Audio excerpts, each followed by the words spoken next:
it was landing in an extremely like groove-heavy rhythmic space, lots of layered percussion, lots of emphasis on danceable grooves. That's kind of where we were at. Yeah.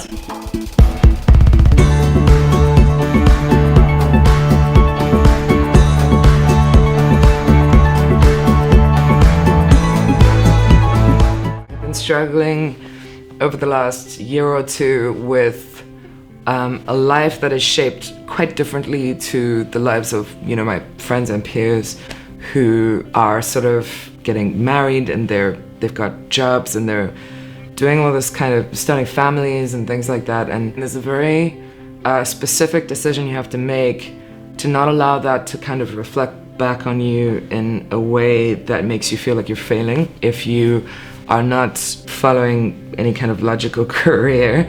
There's absolutely nothing wrong with those things, but the kind of objectives I have for my life don't really align with that kind of structure. So my life is just this totally different shape. The choice to live a little bit more of a chaotic existence, which has no structure and no financial security or anything like that, has been very important for me because my objectives are to make art.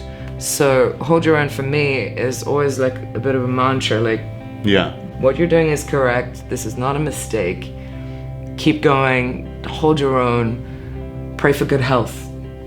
Yeah. And that's the best that we can hope for. That's it. Yeah. That's it.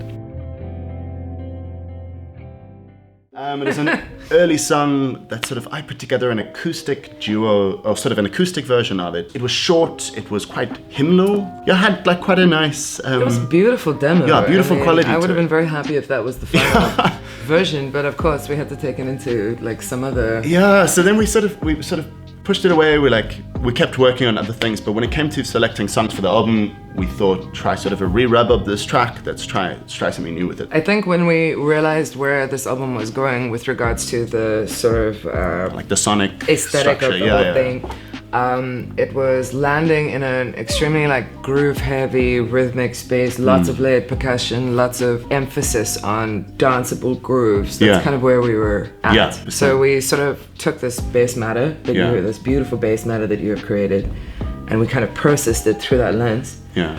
And we're very happy with the result. Yeah. Yeah. Thanks for the lyrics, Ev. I'm having a ball.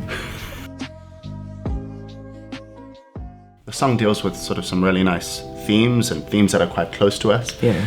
It deals with sort of the coming out of the grieving process. It that deals exit, with, right? Yeah. Deals with frustration, and I think on some level it's sort of a falling out of love ballad with the city that we're in, and so I mean from the grieving sort of period, the sort of water that comes up as a constant theme in the track. In the chorus line is like baptized, hold your own. There's a verse line that's the water doesn't call me anymore, and it's been months since I heard from the shore. And it's just this process of cleansing. But also the apple doesn't generally fall far from the tree. The song deals with death and sort of a couple of different aspects. Inevitability and surprise of death is a line in there, which is and pray that the red light running past doesn't stop at your window. It's like not necessarily your fault, but it just might be your turn. Yeah. So it's, yeah.